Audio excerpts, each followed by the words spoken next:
Good morning everyone. दोस्तों आज है मई 1 2022 और हम लोग करने वाले हैं द हिंदू न्यूज़पेपर के एनालिसिस। मेरा नाम है सत्येंद्र चौधरी और रोज की तरह फिर से कुछ सिलेक्टेड टॉपिक्स आपके लिए लेके आया हूं। तो फ्रंट पेज पे जो न्यूज़ रहेंगी वो देखने वाले हैं। फिर आज हम लोग एक नया टॉपिक के बारे में पढ़ेंगे जिसे कहा जाता है पोक्सो एक्ट। बहुत ज्यादा इंपॉर्टेंट है, पास्ट में कई बार यहाँ से सवाल पूछे जा चुके हैं। इसको थोड़ा सा देखेंगे ये पूरा मामला क्या है। Heat waves in India repeated topic है, पहले इसको हम लोग कर चुके हैं, लेकिन जो स्टूडेंट प्लेटफॉर्म पे नए हैं उनके लिए टॉपिक पहली बार रहेगा, तो थोड़ा सा इसके बारे में डिस्कस करेंगे। सुंदरबन और कैग के बारे में बात करेंगे। कैग हमारा पॉलिटी का टॉपिक होता है, सुंदरबन हमारा जीएस पेपर 3 में एनवायरमेंट इकोलॉजी का टॉपिक होता है। तो आज इस टॉपिक में हम लोगों ने दोनों को मर्ज किया हुआ है, क्योंकि कैग की रिपोर्ट में कुछ ऐसी बातें बोली गई हैं जो कि हमारे लिए बस बेसिकली एनवायरमेंटल फ्रेंडली नहीं है। कोल्ड शॉर्टेज की बात करेंगे। केजरीवाल जी ने कुछ कहा है कि दिल्ली में कोल्ड शॉर्टेज होने की वजह से बिजली के कट लग सकते हैं। तो कोल्ड शॉर्टेज का रीजन क्या है उसके बारे में बात करेंगे। कोल को हम लोग आज भी इतना ज्यादा यूज क्यों करते हैं उसके बारे में बात करेंगे। फ्यूल टैक्स के बारे में बात करेंगे, क्योंकि पेट्रोल डीजल के प्राइसेस बहुत ज्यादा हाई हो गए हैं। 2-3 दिन पहले मिस्टर मोदी जी ने, हमारे प्राइम मिनिस्टर ने कुछ स्टेटमेंट दिया था अगेंस्ट सम स्टेट्स, तो उसके बारे में बात करेंगे। पूरा मामला क्या है।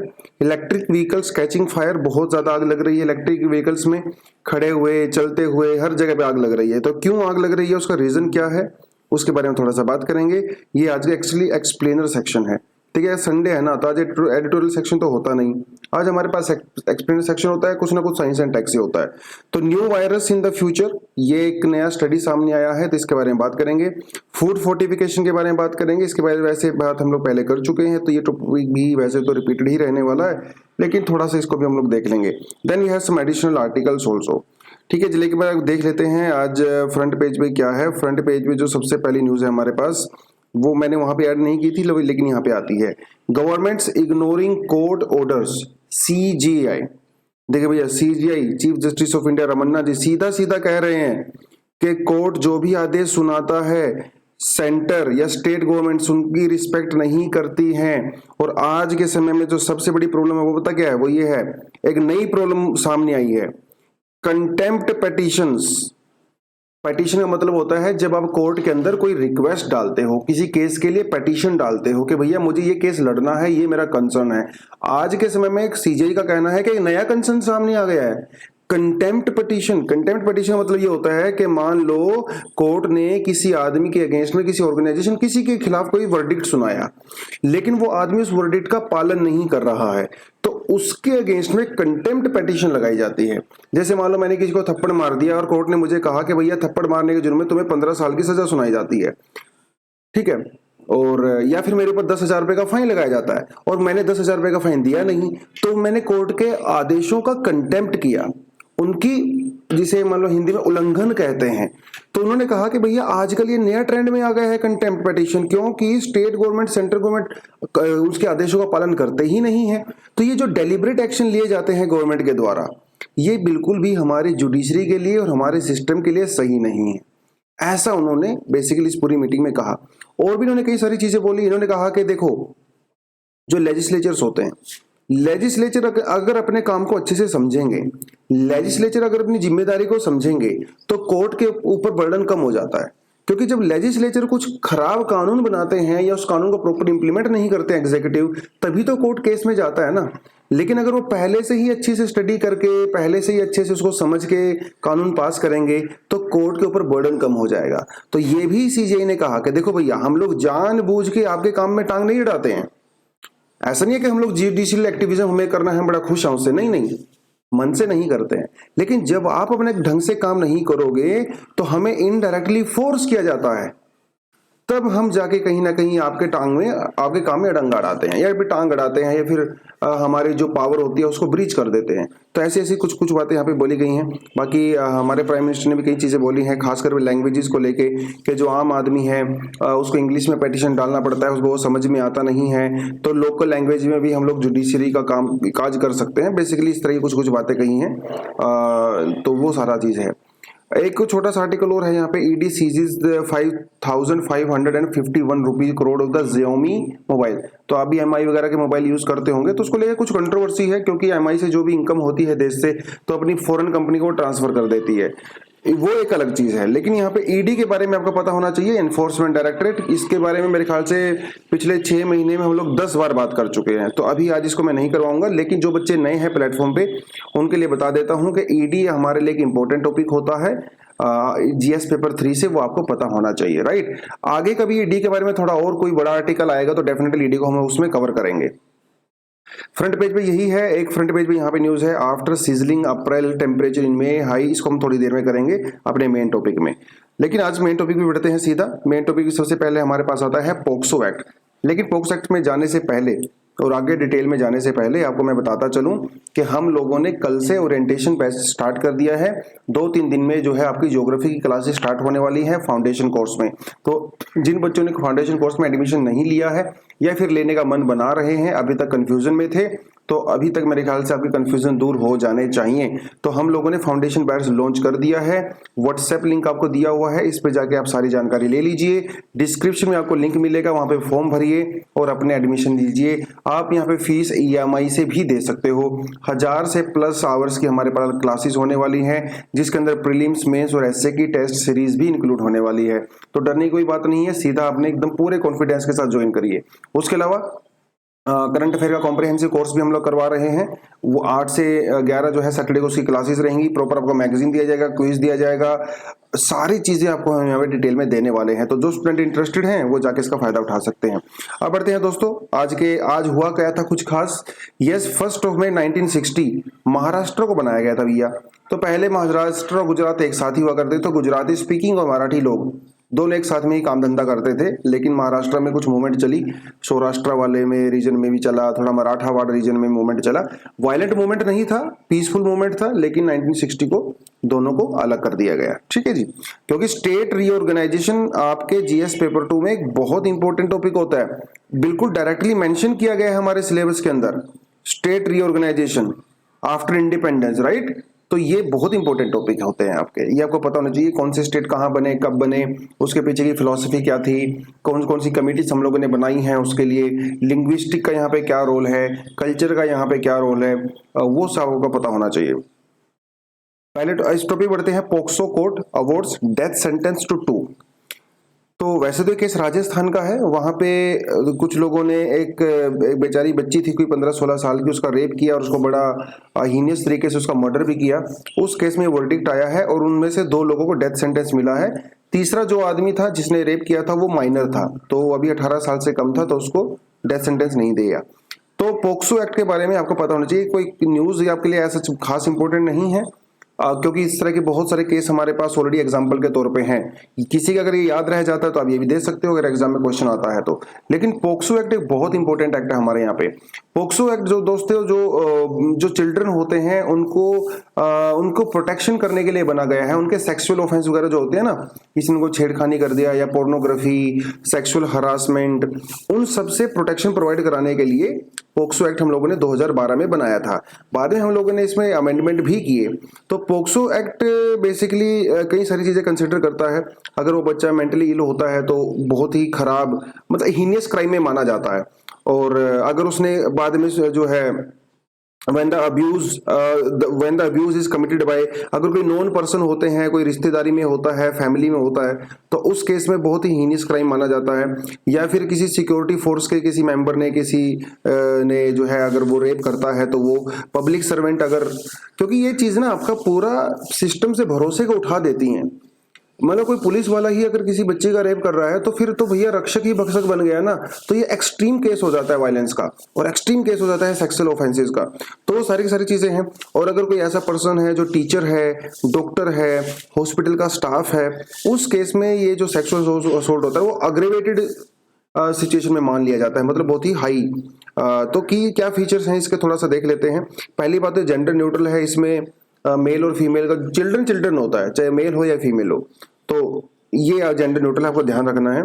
उसके अलावा it is an offence to not report an abuse.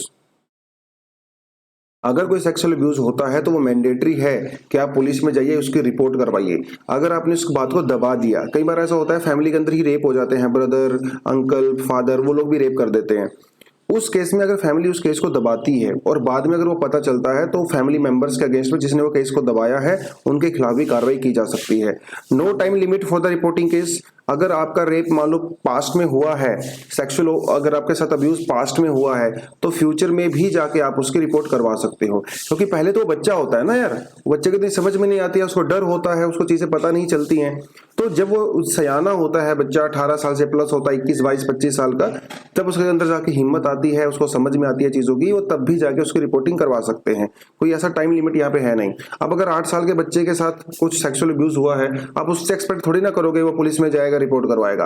Family वाले तो डरा धमका के पीट के उसको जो है वैसे ही चुप करा देते हैं, है ना। तो इस तरह के केस भी जो है यहाँ पे किए जा सकते हैं। और विक्टिम की आइडेंटिटी को कॉन्फिडेंशियल रखना यहाँ पे बहुत जरूरी होता है। विक्टिम की आइडेंटिटी को अगर आप दुनिया को बताते हो तो वो भी एक तरह का ऑफेंस है। जैसे कुछ समय पहले राहुल गांधी ने यूपी में 2 माइनर गर्ल्स का जो है वो रेप हुआ था, उनको ट्विटर पे डाल दिए थे उनके नाम वगैरह, तो बहुत ज्यादा हो उसके ऊपर कंट्रोवर्सी हुआ था। और पोक्सो के अंदर क्या है कि पोक्सो के अंदर जो consent of the person under the age of 18 is irrelevant. अगर आप मान लो 17 साल और 6 महीने के हो, चाहे आपका कंसेंट भी क्यों ना हो, कंसेंट से कोई फर्क नहीं पड़ता। अगर कंसेंट के साथ भी अगर सेक्सुअल रिलेशन बनाया जाता है वो भी ऑफेंस होता है। मतलब अगर आप किसी की अगर चाइल्ड मैरिज हुई है और उसका हस्बैंड उसके साथ जो है सेक्सुअल रिलेशन बनाता है तो वो भी एक रेप माना जाता है, चाहे आपका कंसेंट भी क्यों ना हो। तो ये जो थोड़ी थोड़ी चीज आपको यहाँ पे देखनी पड़ेगी। 2019 में इसके अंदर अमेंडमेंट किया गया, तो इसमें जो मिनिमम जो सजा थी वो 7 साल से बढ़ाकर 10 साल की कर दी गई। और भी कई सारे प्रोविजन इसके अंदर चेंज हुए हैं, वो बाकी आप अपने आराम से उसको पढ़ सकते हो। तो पोक्सो एक्ट हमारे लिए इंपॉर्टेंट है। ये सारी डिटेल्स नहीं है ऑफ कोर्स, इसको मेंस के पर्सपेक्टिव से, प्रीलिम्स के पर्सपेक्टिव से, दोनों से आपको कवर करना पड़ता है। इसका क्रिटिसिज्म क्या है, इसमें और इम्प्रूव होने के क्या क्या स्कोप इसके अंदर होता है, वो सारी सारी चीजें आप कर सकते हो। Heat waves are starting earlier than before, ये WMO ने कहा है, वर्ल्ड मेटीरियोलॉजिकल ऑर्गेनाइजेशन ने कहा है कि भैया हीट वेव समय से पहले ही स्टार्ट हो गई हैं। वैसे तो यूजुअली इंडिया की अगर बात करो तो मई के महीने में जाके हीट वेव स्टार्ट होती हैं, या फिर आप अप्रैल के महीने में आखिरी वीक में जाके हो सकती हैं। लेकिन इस बार हीट वेव जो है वो जो है मार्च से ही चल पड़ी, मार्च अप्रैल और अभी देखो मई शुरू हो गया है, तो समय से पहले स्टार्ट हो गई है। तो इसका बेसिकली रीजन क्या है, WMO ने ये कहा है कि देखिए ये बहुत प्री मैच्योर होगा, ना समझी होगी अगर हम सारा ब्लेम क्लाइमेट चेंज के दे देते हैं। देखो क्लाइमेट चेंज एक रीजन हो सकता है, लेकिन 100% क्लाइमेट चेंज की वजह से हो रहा है ऐसा हम लोग नहीं कह सकते। अभी कोई ऐसी प्रॉपर स्टडी हुई नहीं है। लोकल फैक्टर भी हो सकते हैं, है ना, ये उसने जो है कहा है। लेकिन एक बात पक्की है कि हीट वेव पहले के कंपैरिजन में ज्यादा फ्रीक्वेंट हो गई हैं और ज्यादा इंटेंस भी हो गई हैं। देखिए फ्रीक्वेंट और इंटेंस दोनों चीजों में दोस्तों फर्क होता है। फ्रीक्वेंट का मतलब होता है कि कोई चीज कितने ज्यादा बार आ रही है, नंबर ऑफ टाइम्स। इंटेंस का मतलब होता है कि उसके अंदर पावर कितनी है। मान लो पहले साल भर में आते थे 3 साइक्लोन, अभी वो साइक्लोन आ रहे हैं कितने, 6 साइक्लोन। तो ये ज्यादा फ्रीक्वेंसी इंक्रीज हुई है। इंटेंस का मतलब ये है कि मान लो पहले सिर्फ साल में 2 सुपर साइक्लोन आते थे और अब जो है साइक्लोन की जो जो पावर है वो इंक्रीज, अभी भी 2 रहे हैं लेकिन उनकी पावर इंक्रीज हो गई है, इंटेंस हो गए हैं। वो नॉर्मल साइक्लोन से सुपर सुपर डुपर साइक्लोन हो गए हैं, तो वो इंटेंसिटी होती है। ये जो है इन्होंने यहाँ पे कुछ चीजें बोली। अब हीट वेव क्या होती है, उसका क्या क्राइटेरिया होता है, वो हमें अच्छे से पता है। जो IMD है हमारा इंडियन मेट्रोलॉजिकल डिपार्टमेंट, उसकी टर्मिनोलॉजी क्या कहती है, अगर किसी जगह पे टेम्परेचर 40 डिग्री से ज्यादा पहुंच जाता है उसके नॉर्मल टेम्परेचर के कंपैरिजन में, तो वो हीट वेव मान लिया जाता है। और अगर हिली एरिया में 30% से ज्यादा होता है तो उसको हीट वेव मान लिया जाता है। अगर वो अपने नॉर्मल टेम्परेचर से 4 से 5 डिग्री ज्यादा होता है तो उसको हीट वेव मान लिया जाता है। और अगर आप एब्सोल्यूट टर्म की बात करो तो 45 डिग्री जो है प्लेन्स के अंदर जो है वो हीट वेव मान ली जाती है। लेकिन अब मार्च में और अप्रैल में जो इंडिया में हीट वेव चली है भैया, खासकर नॉर्थ में, नॉर्थ ईस्ट में, सेंट्रल इंडिया में, पेनिनसुलर इंडिया में तो ज्यादा हीट वेव नहीं चला है, यहाँ पे ज्यादा चला है। उसका रीजन क्या है, ये रिपीटेड टॉपिक है, पहले भी हम इसको कर चुके हैं। कुछ रीजन मैंने आपको यहाँ पे बताए थे। पहली बात, जिसका ला नीना से कुछ ना कुछ लिंक हो सकता है। इस बार ला नीना इंपैक्ट है, इसकी वजह से मॉनसून स्ट्रॉन्ग भी हो सकता है। देखिए एक चीज आपको बताता चलो, जो एल नीनो होता है और जो ला नीना होता है, यूजुअली ऐसा माना जाता है कि एल नीनो मॉनसून को नेगेटिवली इंपैक्ट करता है और ला नीना वो पॉजिटिव इम्पैक्ट करता है, लेकिन ऐसा हमेशा जरूरी नहीं होता। 30-40% में ये ट्रू होता है, बाकी ऐसा कोई खास नहीं होता है, क्योंकि मानसून को और भी तो बहुत फैक्टर इम्पैक्ट करते हैं ना, खाली ये फैक्टर थोड़ी ना है। तो क्या क्या मतलब है हीट वेव के रीजन के? पहली बात तो ये कि भैया जो एंटी साइक्लोनिक कंडीशंस हैं वो थोड़ी सी ज्यादा स्ट्रॉन्ग हो गई हैं। वेस्टर्न डिस्टर्बेंस इस बार आया ही नहीं। वेस्टर्न डिस्टर्बेंस का मतलब क्या होता है कि जो विंटर में और जो प्री मानसून कई बार हमारे यहाँ पे रेनफॉल होता है, तो वो इस बार नहीं हो पाया लोकल कंडीशन की वजह से, जिसकी वजह से इंडिया में पाकिस्तान के पंजाब वाले रीजन में काफी ज्यादा हीट वेव यहाँ पे चल रही है। तो प्री मानसून रेन भी नहीं हो पाई, तो दोनों का कॉम्बिनेशन करके आप एक टॉपिक बना सकते हो। तो कुछ कुछ ये रीजन लोकल रीजन भी हो सकते हैं, लेकिन क्लाइमेट चेंज ही इसके लिए रिस्पॉन्सिबल है, ऐसा हम लोग 100% नहीं कह सकते। ठीक है, आगे बढ़ते हैं। अगला टॉपिक आता है gross green violence in the Sundarban. CAG की रिपोर्ट आई है, controller and auditor general of India. तो ये आपको पता ही है, ऑडिट करते ही हैं। तो इन्होंने कई सारी ऐसी चीजें बताई हैं जो कि सुंदरबन के अंदर नहीं होनी चाहिए, इलीगली तौर पे वहां पे हो रही हैं। तो इन्होंने कहा कि भैया वहां पे रामसर साइट्स हैं कई सारी, और वहां पे इलीगल कंस्ट्रक्शन हो रहा है। क्योंकि एक चीज आपको और बताता चलूं कि 2015 में वेस्ट बंगाल की सरकार ने इको टूरिज्म हब करके एक प्रोग्राम चलाया था, जिसमें उन्होंने क्या किया, वहां पे 69 एकड़ मैंग्रोव्स को काट दिया, वहाँ पे होटल्स बना दिए, वहाँ पे कुछ ना कुछ सरकारी और वीआईपी फ्लैट वगैरह बना दिए गए, वो सारी की सारी चीजें हुई। उसके अलावा जो हमारे पास ईस्ट कलकत्ता वेटलैंड है, ये एक वेटलैंड का नाम है जो कि रामसर साइट भी है, ये इसके अंदर भी हम लोगों ने यहाँ पे भरपूर मात्रा में कंस्ट्रक्शन किया है। जबकि हमारे जो रूल्स है वो कहते हैं कि जो इको सेंसिटिव रीजन और ये जो कोस्टल जो रेगुलेशन जो जोन है हमारा, वहां पे आप इन एरियाज में बिल्कुल भी कंस्ट्रक्शन नहीं कर सकते, लेकिन वेस्ट बंगाल की गवर्नमेंट ने इसको वायलेट यहाँ पे किया है। तो ये तो छोटी सी न्यूज रही। अब आपको पता होना चाहिए कि कैग के बारे में थोड़ा आपको इन्फॉर्मेशन होनी चाहिए। कैग के बारे में आप डेफिनेटली ये जो मैंने पॉइंट उठाए हैं, ये शायद लक्ष्मीकांत में नहीं है मोर और लेस, लेकिन लक्ष्मीकांत से आपको कैग का टॉपिक करना रहता है। कैग की बैकग्राउंड बस मैंने आज यहाँ पे डाल दी है, जो कि लक्ष्मीकांत में बहुत अच्छे से नहीं दिया गया है। कैग कोई ऐसा नहीं है कि सिर्फ इंडिपेंडेंस से पहले कैग नहीं हुआ करता था, उससे पहले भी हुआ करता था कैग के। उसको हम लोगों ने इंडिपेंडेंस को कंटिन्यू किया, लेकिन उसका रूप हम लोगों ने चेंज कर दिया, उसकी कैरेक्टर हम लोगों ने चेंज कर दिया। कैग जो है सबसे पहले अगर बात करो तो 1858 में इसका जन्म हुआ कहीं ना कहीं। उस समय हम इसको क्या कहते थे, office of the accountant general कहते थे उस समय, इसको OAG कहा जाता था। तो नाम चेंज हो गया, फुल फॉर्म चेंज हो गई। 1860 में सर एडवर्ड ड्रमंड को जो है हम लोगों ने इसका फर्स्ट ऑडिटर जनरल वो बनाए गए थे अंडर ब्रिटिशर्स। तो ब्रिटिश का समय है उस समय। तो 1866 में फिर पोजीशन का नाम चेंज करके क्या कर दिया हम लोगों ने, कंट्रोलर जनरल और ऑफ अकाउंट्स। तो उस समय भी इसका नाम था CGA, बाद में क्या हो गया, कैग हो गया। तो नाम बेसिकली इसका चेंज हो गया। फिर बाद में जो गवर्नमेंट ऑफ इंडिया एक्ट 1919 आया, उसमें हम लोगों ने ऑडिटर जनरल को जो है वो सरकार से इंडिपेंडेंट बना दिया। आज भी ये इंडिपेंडेंट है, ठीक है। तो वो सारी सारी चीजें हैं। बाद में जो गवर्नमेंट ऑफ इंडिया एक्ट है 1935, उसमें हम लोगों ने इसकी पावर को और ज्यादा स्ट्रॉन्ग कर दिया। इसको प्रोविंस तक भी, पहले तो सिर्फ सेंट्रल गवर्नमेंट में हुआ करता था, बाद में हम लोगों ने इसको प्रोविंसेस, जिसे आजकल स्टेट्स कहते हैं, उस अंग्रेजों के समय में इसको प्रोविंस कहा जाता था। तो वहां पे भी इसको उसकी पावर को एक्सटेंड कर दिया। फिर 1858 में, क्योंकि J&K का जो कॉन्स्टिट्यूशन है वो अलग हुआ करता था, आर्टिकल 370, उस वहां पे कैग लागू नहीं होता था, लेकिन 1858 में हम लोगों ने वहां पे भी उसकी जुरिस्डिक्शन को J&K के अंदर भी बढ़ा दिया। 1776 में हम लोगों ने किसके अकाउंटिंग फंक्शन को खत्म कर दिया, और इसी सिर्फ ये ऑडिटिंग करता है। बाकी तो आप चीज इसको पढ़ सकते हो। ब्रिटेन वाले कैग में और इंडिया वाले कैग में काफी फर्क होता है। ब्रिटेन वाले कैग में ये का जो फंक्शन होता है ना, वो एक्चुअली ब्रिटेन के अंदर कोई भी पैसा आप ट्रेजरी से नहीं निकाल सकते without the permission of CAG. लेकिन इंडिया में ऐसा नहीं है। इंडिया में सरकार अपने हिसाब से पैसा निकालती है, उसको खर्चा करती है, खर्चा करने के बाद ऑडिटिंग होती है। ब्रिटेन में खर्चा करने से पहले ही ऑडिटर की परमिशन लेनी पड़ती है। तो दोनों में फर्क है। इंडिया में जो पोजीशन है इसको कहा जाता है एक्स पोस्ट फैक्टो, ठीक है, जो बाद में किया जाता है। सुंदरबन के बारे में एक दो पॉइंट आपको बस मैं यहाँ पे, function and the power of the CAG, ये तो आप खुद पढ़ सकते हो लक्ष्मीकांत से, एज इट इज मैंने कॉपी पेस्ट किया हुआ है, कुछ भी नया इसमें बिल्कुल भी नहीं है। सुंदरबन के बारे में एक दो पॉइंट आपको पता होने चाहिए। सुंदरबन में जो है वो मैंग्रोव ट्रीज है, सुंदरी ट्री वहां पे सबसे ज्यादा पाया जाता है, इसलिए इसका सुंदरबन नाम दिया गया है। दुनिया के सबसे जो है बड़े मैंग्रोव्स में ये जो गिना जाता है, यूनेस्को वर्ल्ड हेरिटेज साइट भी है। ये कब डिक्लेयर किया गया था ये आप मुझे बता दोगे, ठीक है।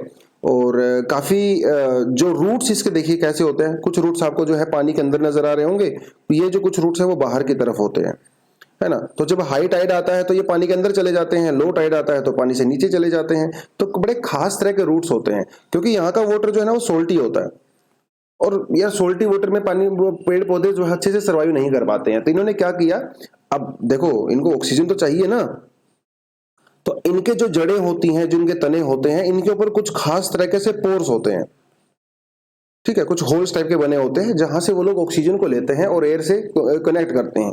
इस तरह का जो एक प्रॉपर जो रूट्स का जो है बड़ा स्पेशल सिस्टम होता है, और इसे कहा जाता है न्यूमेटोफोर्स, ठीक है। खास रूट्स होते हैं इनके न्यूमेटोफोर्स, ताकि वो ब्रीदिंग रूट्स होते हैं, हवा से सांस ले सकते हैं। अदरवाइज तो पानी के अंदर रहते हैं वो लोग, तो सांस नहीं ले पाते ना, और सोल्टी भी होता है वाटर। तो ये कुछ कुछ चीजों को पता होना चाहिए। वीवी पेरस एक बड़ी खास तरह की इनके अंदर टेक्नोलॉजी होती है, वीवी पेरस। देखिए वैसे तो हमारे पास इतना समय होता नहीं इतना डिटेल में जाने का, फिर भी थोड़ा सा आपको बता देता हूँ।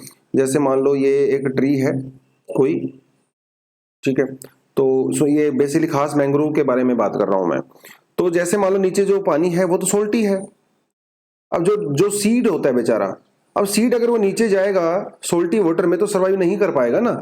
लेकिन तो ये क्या करता है, जो सीड होता है, जैसे मान लो ऊपर से सीड गिरा और धीरे धीरे चलते चलते चलते चलते वो किसी ब्रांच के ऊपर अटक जाता है, तो कुछ समय तक जो है वो अपनी ब्रांच के ऊपर ही रहता है, और यहीं पे जो है वो न्यूट्रिशन लेता है, यहीं से एयर लेता है, CO2 and all that, photosynthesis वगैरह करता है। तो जब वो थोड़ा सा बड़ा हो जाता है, सर्वाइव करने लायक हो जाता है, तो फिर वो जाके जो है नीचे गिरता है पानी के अंदर, और फिर पानी से जो है फ्लो करते करते जो है वो कहीं और आगे जा सकता है और वहां पे जाके ग्रो कर सकता है, क्योंकि वो उस समय थोड़ा बड़ा हो चुका होता है। ये एक खास टेक्नोलॉजी होती है सर्वाइव करने के लिए। इस खास टेक्नोलॉजी को क्या कहते हैं, इसे कहते हैं वीवी पैरिटी, ठीक है। वीवी पेरिस टाइप की टेक्नोलॉजी होती है ये, जो उन पेड़ों ने अपने लिए बना रखी है। तो बहुत शानदार चीज है, तो ये थोड़ा आप इसको देख सकते हो। दोस्तों अगला जो हमारे पास आर्टिकल आया है वो है Kejriwal flags coal shortage centre assures power supply. कोई खास न्यूज ये खास नहीं है, लेकिन टॉपिक खास है। ये जो इशू आजकल चल रहा है कोल शॉर्टेज को लेके, पिछले साल भी था, लेकिन पिछले साल ये इशू था अक्टूबर नवंबर के महीने में, तो डेफिनेटली सर्दियां शुरू होने वाली थी तो ज्यादा दिक्कत आया नहीं। लेकिन अब शुरू हो गई हैं गर्मियां, गर्मियों में आपको एसी चाहिए होता है भैया, है ना, आपको पंखे चाहिए, आपको कूलर चाहिए, आपको फ्रिज की रिक्वायरमेंट होती है, क्योंकि आपको ठंडा रखना है अपना खाना। बिजली की खपत ज्यादा होती है। अब समस्या ज्यादा, काफी कंडीशन खराब हो गई है। तो कोल शॉर्टेज की समस्या इंडिया में एक्चुअली है क्यों, है ना, वो थोड़ा सा देख लेते हैं। क्यों हुई ये सिचुएशन, हमेशा तो ऐसी नहीं थी, जबकि इंडिया में कोल के जो रिजर्व है भैया वो तो बहुत सारे हैं। इंडिया इवन दुनिया में सबसे ज्यादा कोल के रिजर्व जो है वो इंडिया में पाए जा रहे हैं, फिर भी कोल की किल्लत कैसी होगी। देखिए इसका रीजन है, रीजन इसका ये है कि जब पिछले साल जब वायरस का स्प्रेड हुआ तो बहुत सारी माइनिंग ऑपरेशन हम लोगों ने बंद कर दिए। तो जब माइनिंग ऑपरेशन ही बंद हो गए तो भैया हम लोग माइन नहीं कर पाए, पहली समस्या ये हुई। दूसरी समस्या हुई कि उसके बाद जो है नेक्स्ट लास्ट ईयर जब मॉनसून आया तो मॉनसून जो है वो 19-20 दिन एक्सटेंड हो गया, और मॉनसून की वजह से वहां पे पानी भर जाता है माइंस के अंदर, तो माइनिंग ऑपरेशन करना इतना आसान नहीं होता। तीसरी चीज, अचानक से जब जो इकोनॉमी हम लोगों ने ओपन किया, है ना, लॉकडाउन वगैरह ओपन किया, इंडस्ट्री ओपन होने लगी, तो अचानक से डिमांड बढ़ गई बहुत फास्ट, लेकिन सप्लाई पीछे से कम आ रही थी। तो ये सारे के सारे रीजन की वजह से कोल की जो है यहाँ पे एक दिक्कत हो गई है। लेकिन कोल हम लोग देखिए, हालांकि कोशिश हम लोग कर रहे हैं, पूरी दुनिया में कोशिश हो रही है कि कोल को हम लोग रिप्लेस कर दें क्लीन एनर्जी से, लेकिन अनफॉर्चुनेटली अभी तक वो बहुत सक्सेसफुली नहीं हो पा रहा है। तो कोल को ही हम लोग प्रेफर क्यों करते हैं, खासकर इंडिया वाले। पहली बात तो भैया कोल हमारे पास अवेलेबल है, तो सीधी सी बात है, जब आपकी चीज आपके घर में होगी उसका यूज करोगे ना, रादर देन पड़ोसी से मांग के लेके आओगे। तो पहली बात तो इन कोल में इसलिए यूज करते हैं। दूसरी बात यह कि कोल का जेस्टेशन पीरियड आसान होता है। कोल थर्मल पावर प्लांट को लगाना बहुत ज्यादा समय नहीं लेता है, आसानी से लग सकता है, लेकिन न्यूक्लियर पावर प्लांट लगाने में 10-15 साल आपको लग जाते हैं ना, वो सारी चीजें हैं। लोअर कैपिटल कॉस्ट, तो सीधी सी बात है, जल्दी लगाएंगे, उसका हमें फैमिलियर होते हैं, जल्दी हम उसको जो है लोअर कॉस्ट भी कर सकते हैं। Increase participation of the private sector, yes, क्योंकि प्राइवेट सेक्टर का थोड़ा इन्वॉल्वमेंट हुआ है कोल सेक्टर में, Tata and all that, Reliance, तो वो लोग भी डेफिनेटली ज्यादा कोल का यूज कर रहे हैं। तो कोल का यूज हम लोग इसीलिए ज्यादा करते हैं, और तो इसमें कुछ खास बात है नहीं। बाकी कोल का जो टोटल हमारा जो एनर्जी नीड्स है 55% हम लोग बिजली अभी भी कोल से ही पैदा कर रहे हैं। तो काफी बड़ी मात्रा में है। तो थोड़ा सा बस आपको इस आर्टिकल के बिहाफ में यही पता होना चाहिए था। हालांकि ये जो स्लाइड है सेकंड वाली, ये वाली जो स्लाइड आपके सामने है, ये किसी पुराने एडिटोरियल से मैंने इसको उठाया हुआ है। ये पहले हम लोग कर चुके हैं, रिपीटेड है ये। तो जो नए स्टूडेंट है सिर्फ उनके लिए मैंने ये स्लाइड यहाँ पे ऐड किया था। बाकी आज बढ़ते हैं थोड़ा सा आगे। States versus centre who increased fuel tax. अच्छा जी, तो ये फाइट लगातार चल रहा है स्टेट और सेंटर के बीच में। सेंटर वो ब्लेम कर रहा है स्टेट्स को कि आपकी वजह से तेल का प्राइस इतना ज्यादा है। स्टेट सेंटर को ब्लेम कर रहा है कि भैया मेरा कोई कसूर नहीं, तुम्हारा कसूर है। जबकि यहाँ पे कसूर थोड़ा थोड़ा दोनों का ही है, क्योंकि जीएसटी के अंदर पेट्रोल डीजल आता नहीं, तो सेंटर अलग से ड्यूटी लगाता है, स्टेट अलग से ड्यूटी लगाता है। वो थोड़ी समस्या है। अब हुआ ये कि पिछले साल जब इंटरनेशनली जब क्रूड ऑयल के दाम कम हुए, तो जब क्रूड ऑयल के दाम वहां पे कम हुए तो सरकार ने क्या किया, इंडिया में टैक्सेस को बढ़ा दिया ताकि उसका रिवेन्यू जनरेट हो सके। लेकिन अनफॉर्चुनेटली जब इंटरनेशनली क्रूड ऑयल के दाम बढ़े तो सरकार ने टैक्स कम नहीं किए, जबकि बर्डन को कम करने के लिए टैक्स भी कम किए जाने चाहिए थे। तो इसी वजह से टैक्स काफी हाई चल रहे हैं। तो ये बात हम लोग पहले भी कर चुके हैं, दोबारा से कर रहे हैं। तो सेंटर कह रहा है कि जो स्टेट्स हैं वो अपने टैक्स को कम नहीं कर रहे हैं और ज्यादा से ज्यादा पैसा कमाने की कोशिश कर रहे हैं। स्टेट्स कह रहे हैं देखो भैया मेरी भी तो मजबूरी है ना, कोविड की वजह से मेरे ऊपर भी तो प्रेशर आ गया है, और वैसे भी जीएसटी कंपनसेशन आप दे नहीं रहे हो, तो मुझे हॉस्पिटल में मेरे पास है, वैक्सीन भी मुझे खरीदनी है, मेरे हेल्थ सेक्टर के ऊपर इतना सारा बर्डन आ गया है, तो मैं पैसा कहां से लाऊंगा। आपने भी वैसे मेरे अधिकार छीन रखे हैं पैसा लाने के लिए, तो आप मुझे जीएसटी कंपनसेशन दे नहीं रहे हो, आपके पास खुद टैक्स कलेक्शन वगैरह कम हो रहा है, तो आप बहाने बना रहे हो। तो स्टेट्स अलग से ब्लेम कर रहे हैं, सेंटर उन लोगों को अलग से ब्लेम कर रहा है। लेकिन अगर आप एक चीज देखें यहाँ पे, अगर आप टैक्स की बात करो तो सेंट्रल जो एक्साइज ड्यूटी है जो कि लगाई जाती है पेट्रोल के ऊपर, 2018 में वो लगभग 18 रुपए के बराबर थी, जो कि 2022 में बढ़कर लगभग 28 रुपए हो गई है। मतलब पिछले 3 साल में 10 रुपए से भी ज्यादा का सेंट्रल ड्यूटी बढ़ गया है। लेकिन अगर आप स्टेट्स की बात करो तो स्टेट्स में इतना ज्यादा नहीं बढ़ा है, सेंटर में बढ़ा है।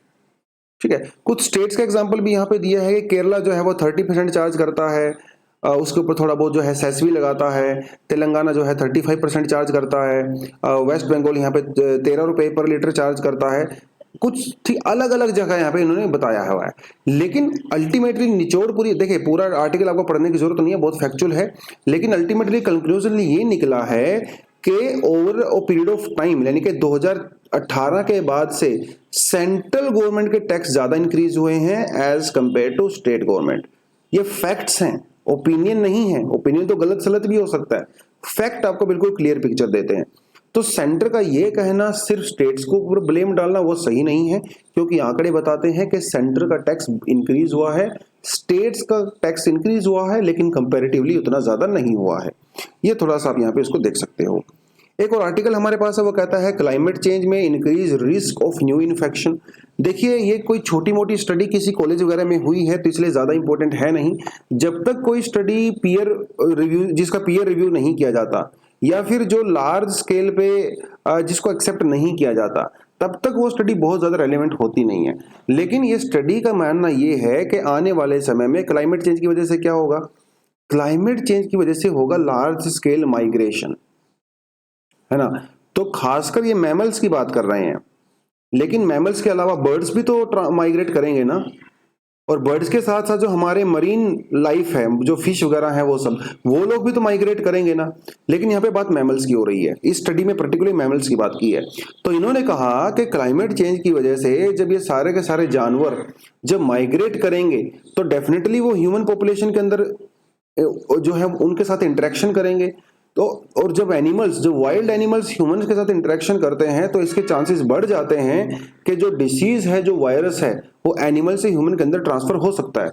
और उस तरह के डिसीज को हम लोग क्या कहते हैं, जूनोटिक डिसीज कहते हैं, जैसे dengue, malaria, chikungunya, Zika virus, SARS, COVID, ये सब जूनोटिक डिसीज होते हैं। तो इनका कहना है कि आने वाले समय में डेफिनेटली और ज्यादा होगा, क्योंकि जब टेम्परेचर 2 डिग्री से सेंटीग्रेड से ज्यादा हो जाएगा तो बर्फ वगैरह पिघलेगी। अभी जो ठंडे एरिया है वो गर्म होने लगेंगे, जो गर्म एरिया है वो रहने लायक रहेंगे नहीं, तो मैमल्स वगैरह सब माइग्रेट करना शुरू कर देंगे। तो ये जो है थोड़ा स्टडी में इसमें कहा गया है। बाकी इतना ही है इसके बारे में, बहुत इंपॉर्टेंट टॉपिक है भी नहीं है अभी फिलहाल के लिए।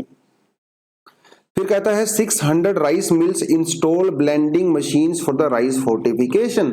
राइस फोर्टिफिकेशन हम लोग पहले भी कर चुके हैं, लेकिन अभी फाइनली सरकार ने मूड बना लिया है कि इसके लिए पक्की कार्रवाई करने वाली है। तो 600 राइस मिल इंडिया में उनको इंस्ट्रक्शन दे दी गई है कि आप राइस फोर्टिफिकेशन की स्टार्टिंग करिए। तो ये राइस फोर्टिफिकेशन बेसिकली है क्या? फूड फोर्टिफिकेशन इन जनरल क्या होता है? फूड फोर्टिफिकेशन का जैसे हम लोग अगर राइस की बात करते हैं तो व्हीट की बात करते हैं। देखिए, राइस और व्हीट खाने से दोस्तों अपना पेट तो भर सकते हो, लेकिन उसकी न्यूट्रिशन वैल्यू बहुत ज्यादा नहीं है, खासकर राइस की। पेट भरने के लिए ठीक है, आपका शुगर लेवल हाई कर देता है, लेकिन ना तो उसके अंदर कैल्शियम है, ना ही उसके अंदर प्रोटीन है, ना ही उसके अंदर जो हमारे माइनर जो न्यूट्रिएंट्स होते हैं वो होते हैं। तो सरकार क्या करती है, जो हमारा पब्लिक डिस्ट्रीब्यूशन सिस्टम है या मिड डे मील स्कीम वगैरह है, वहां पे जो राइस दिया जाएगा उसके अंदर हम लोग इन विटामिन्स को, इन माइक्रो न्यूट्रिएंट्स को ऐड कर देंगे, तो जो बच्चा उनको खाएगा उसको बेनिफिट होगा। इसे कहा जाता है राइस फोर्टिफिकेशन, और इन जनरल होता है फूड फोर्टिफिकेशन। तो किसी भी तरह का फूड होता है उसके अंदर हम लोग इसको ऐड कर सकते हैं। तो इसके लिए और क्या क्या चीजें हैं, देखिए WHO ने भी एक डेफिनेशन दिया हुआ है राइस फूड फोर्टिफिकेशन का। देखिए, जो पर्टिकुलर जो इस तरह की डेफिनेशन होती है ना, जिसको UN देता है, या फिर इंडिया की जैसे नीति आयोग की डेफिनेशंस होती हैं, WHO की डेफिनेशंस होती हैं, WTO की डेफिनेशंस होती हैं, तो कोशिश किया करो इन डेफिनेशन को भी याद कर लो। 2-4 बार, 5-7, 10 बार पढ़ोगे ना, आपको याद हो जाती हैं। एग्जाम में इसी तरह की डेफिनेशन अगर हम लोग यूज करते हैं तो हमें नंबर ज्यादा मिलते हैं, क्योंकि ये डेफिनेशन अपने आप में कंप्लीट होती हैं। जब इन डेफिनेशन को आप अपने मन से लिखोगे ना, तो कंप्लीट डेफिनेशन नहीं होती है, कुछ ना कुछ खास पॉइंट उसके अंदर छूट जाते हैं।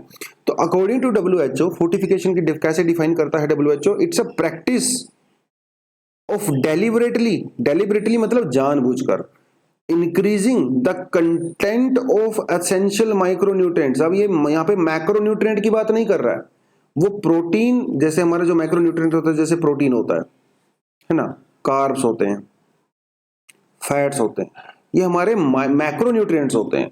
माइक्रोन्यूट्रिएंट में जैसे आपका आयरन हो गया, ठीक है, वो माइक्रोन्यूट्रिएंट हो गया। आपका B13 हो गया, वो सब चीजें। तो उनको क्या करना है, essential micronutrients, so as to improve the nutritional quality of the food supply and to provide a public health benefit with minimum risk to health. ठीक है, पब्लिक हेल्थ की बात कर रहा है। इसका मतलब जो बड़े प्रोग्राम होते हैं, जैसे PWS, हमारा PDS हो गया, या हमारा मिड डे मील हो गया, इतने बड़े पब्लिक हेल्थ के बेनिफिट की बात करता है। तो ये थोड़ा सा आपको बस यहाँ पे पता होना चाहिए। 2016 में भी हमारा जो FSSAI है, उसने भी क्या किया था, फूड सेफ्टी और स्टैंडर्ड प्रोग्राम चलाया था 2016 में। उसके तहत भी उन्होंने कहा था कि जो व्हीट फ्लोर होता है, मतलब जो हमारा आटा होता है या राइस होता है, उसको हम लोग उसमें iron, vitamin B12, folic acid वगैरह उसमें ऐड करेंगे। हमारा जो मिल्क होता है, एडिबल ऑयल होता है, उसको विटामिन A के साथ और विटामिन D के साथ उसको फोर्टिफाई करेंगे। तो और जैसे हमारा जो नमक होता है, इसमें आयोडीन और आयरन, इसके साथ उसको फोर्टिफाई कर सकते हैं। फिर बाद में हम लोगों ने नेशनल न्यूट्रिशन स्ट्रेटेजी 2017 भी चलाया, ये भी फोर्टिफिकेशन की बात करता है। तो अगर एग्जाम में सवाल आता है कि कौन से स्टेप सरकार ने लिए हुए हैं, तो वहां पे आप डेफिनेटली इस तरह की चीजें मेंशन कर सकते हो। ठीक है जी, चलिए दोस्तों आगे बढ़ते हैं। आगे बढ़ने के लिए वैसे कुछ है नहीं, मेरे ख्याल से सारे टॉपिक अभी हमारे यहाँ पे कवर हो ही चुके हैं। हाँ, इलेक्ट्रिक व्हीकल्स कैच फायर, ये वाला टॉपिक रहता है, इसको थोड़ा देख लेते हैं। तो भैया इलेक्ट्रिक व्हीकल जो है कैच फायर तो कैच कर ही रहे हैं। हाँ, क्या कहता है देखिए, कोई खास तो बड़ा टॉपिक नहीं है, लेकिन बहुत सारे इंसिडेंट आजकल सामने आ रहे हैं, आंध्रा में, दिल्ली में, जहां पे इलेक्ट्रिकल व्हीकल्स खड़े खड़े उनमें आग लग जा रही है। कई लोगों को चलाते चलाते आग लग जा रही है, कई बार नॉर्मल आग लगती है, कई बार ब्लास्ट हो जाता है। तो ये क्या क्या दिक्कत क्या है, ये ऐसा हो क्यों रहा है? पहले तो नहीं हो रहा था। देख, इसका रीजन विंटर भी हो सकता है, जब टेम्परेचर कम होता है तो बैटरी इतनी ज्यादा गर्म होती नहीं। अभी गर्मियां इतनी ज्यादा हो गई हैं, तो वो भी एक रीजन हो सकता है। तो बेसिकली उसी के बारे में इसने बताया गया है कि कहता है कि why is the world poised to transition to the electrical vehicles, मतलब पूरी दुनिया इलेक्ट्रिकल व्हीकल्स की तरफ इतनी ज्यादा अट्रैक्ट क्यों हो रही है? यार इसका आंसर तो बहुत सिंपल सा है ना, क्लाइमेट चेंज। तो क्लाइमेट चेंज की वजह से हम लोग इलेक्ट्रिक व्हीकल्स की तरफ शिफ्ट हो रहे हैं। दूसरी बात, तो इसका बेसिक कोर में क्या है? कोर में है लिथियम आयरन बैटरी, ठीक है। ये बैटरी के बेसिस पे ही पूरी इलेक्ट्रिकल इंडस्ट्री चलती है। तो बैटरी की सेफ्टी बहुत इंपॉर्टेंट है। What goes into a lithium ion battery? Lithium ion battery के अंदर होता क्या है? इस आर्टिकल में जितनी इंफॉर्मेशन दी हुई है वो तो ठीक है, लेकिन आपको मैं रिकमेंड करता हूं, सजेस्ट करता हूं कि लिथियम आयन बैटरी के बारे में थोड़ा सा पढ़िए आप। इसकी टेक्नोलॉजी क्या है, जीएस पेपर 3 के हिसाब से इसको पढ़ो, क्योंकि एग्जाम में यहां से सवाल पूछा जा सकता है। तो स्कूल में हम लोगों ने चीजें पढ़ी थी ना, एनोड, कैथोड, इलेक्ट्रोलाइट वगैरह, वो सब हम लोगों ने पढ़ा था। तो इसमें रहता क्या है, जैसे एक लेयर आपकी एनोड की होती है, दूसरी लेयर आपकी कैथोड की होती है, बीच में इनके लिक्विड होता है, इलेक्ट्रोलाइट होता है। तो एक से दूसरे को हम लोग करंट प्रोवाइड करवाते हैं, ठीक है। तो जब इसको किसी केमिकल के अंदर रखा जाता है तो इलेक्ट्रोलाइट जो जिसको हम लोग बोलते हैं, तो उससे बिजली पैदा होती है और पोटेंशियल पैदा होता है, प्लस माइनस, जिसको पोटेंशियल बोलते हैं, मतलब जिससे बिजली पैदा होती है, बेसिकली करंट जिससे चलता है। ये फिर बाद में हमारी जो व्हीकल्स होते हैं उसको करंट प्रोवाइड कराता है। हमारे जो इलेक्ट्रिकल एनर्जी को फिर हम लोग मैकेनिकल एनर्जी में कन्वर्ट करके हमारे टायर घूमने लगते हैं। तो ये बेसिकली टेक्नोलॉजी होती है। और एनोड और कैथोड के बीच में एक जगह होती है, खाली सी थोड़ी जगह होती है, यहाँ पे एक और हम लोग रखते हैं चीज को, ऑब्जेक्ट को, जिसे कहा जाता है सेपरेटर, ठीक है। और ये सेपरेटर जो है बहुत ही ज्यादा थिन होता है। अब ये सारा खेल ना इसी के पीछे घूम रहा है। तो ये एक सैंडविच के जैसा होता है, ऊपर एनोड होता है, नीचे कैथोड होता है, बीच में सेपरेटर होता है। जब तक ये सेपरेट है एक दूसरे से तब तक कोई दिक्कत नहीं। लेकिन कई बार क्या होता है, ये टेक्नोलॉजी थोड़ी सी इसमें हम लोग गड़बड़ कर देते हैं, या फिर घटिया तरह का इलेक्ट्रोलाइट यूज करते हैं, खराब क्वालिटी का सेपरेटर यूज करते हैं, तो ये जो दोनों एनोड और कैथोड आपस में टच हो जाते हैं, शॉर्ट सर्किट हो जाता है, जिसकी वजह से जो है यहाँ पे एक्स्ट्रा हीट हो जाती है, ओवर हीटिंग हो जाती है। और उस ओवर हीटिंग की वजह से हमारा जो इलेक्ट्रोलाइट होता है वो ब्लास्ट हो जाता है, या उसके अंदर आग लग जाती है, उसके अंदर धुआं निकलने लगता है। ये बस पूरी टेक्नोलॉजी का पूरा निचोड़ है। इस पूरे आर्टिकल में आपको यही पढ़ने को मिलेगा और इसके अलावा कुछ है नहीं। लेकिन कहता है कि are batteries fires inevitable. Inevitable मतलब क्या हम लोग ये बैटरी के अंदर आग लगना जरूरी है? ऐसा बिल्कुल भी नहीं है। पिछले 10-15 सालों से टेक्नोलॉजी इतनी एडवांस हो चुकी है कि आज के समय में बैटरीज काफी ज्यादा सेफ होती हैं। 1 in million कोई ऐसा केस आता है जब इस तरह के इंसिडेंट होते हैं। लेकिन जब हम लोग खराब टेक्नोलॉजी यूज करते हैं, सोफिस्टिकेटेड टेक्नोलॉजी यूज नहीं करते हैं, गवर्नमेंट के द्वारा जो पैरामीटर सेट किए गए होते हैं वो प्रॉपर तरीके से इंप्लीमेंट नहीं करते हैं, और अपनी कॉस्ट को बचाने के लिए घटिया क्वालिटी का सामान यूज करते हैं, तो उस समय डेफिनेटली इस तरह के इंसिडेंट हो ही जाते हैं। तो जो रेगुलेशन जो प्रॉपर गवर्नमेंट का होता है वो होना चाहिए, सर्टिफाइड होनी चाहिए हर चीजें। तो देखिए, जो जैसे मान लो ओला है, अब ओला जो है वो एक इलेक्ट्रिक स्कूटी बना रही है, लेकिन वो बैटरी नहीं बना रही है, बैटरी वो कहीं और से सप्लाई करके लेके आ रही है। तो बैटरी कहीं और से आएगी, थोड़ा सामान कहीं और से आएगा, फिर वो उसको असेंबल करती है, बनाती नहीं है, असेंबल करती है।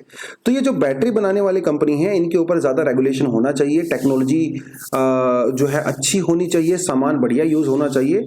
वो जब सब चीजें होंगी तो भैया बैटरी की कॉस्ट तो इंक्रीज हो जाएगी। अब बैटरी की कॉस्ट इंक्रीज होगी तो व्हीकल की कॉस्ट इंक्रीज होगी। देखिए, वैसे भी इलेक्ट्रिकल व्हीकल में कुछ होता नहीं है बैटरी के अलावा, बैटरी ही सबसे बड़ा कंपोनेंट होता है, उसके अलावा उसमें कॉस्ट ज्यादा इन्वॉल्व नहीं होती है। तो बैटरी की जब कॉस्ट इंक्रीज हो जाएगी तो पूरे व्हीकल की कॉस्ट इंक्रीज हो जाएगी। तो कंपनी क्या करती है, उसके प्राइस को कम करने के लिए घटिया बैटरी का यूज करना शुरू कर देती हैं, और भगवान से प्रार्थना करती हैं कि ये भगवान ये ना फटे। लेकिन आजकल तो भैया फट रहा है, तो जिसकी वजह से ये पूरा अब डर रहे हैं लोग इलेक्ट्रिकल व्हीकल्स को खरीदने में, खासकर स्कूटी वगैरह, क्योंकि उसके अंदर आग ज्यादा लग रही है। ओला ने तो बहुत सारी स्कूटी को अपनी फैक्ट्री में वापस भी बुला लिया है, तो या तो उनकी वो बैटरी चेंज करेंगे या क्या करने वाले हैं भगवान जाने, लेकिन वो इस तरह की चीजें भी यहाँ पे हो रही हैं। तो दोस्तों, यही था आज के इस पूरे एडिटोरियल सेक्शन में, पूरे न्यूज़पेपर के सेक्शन में।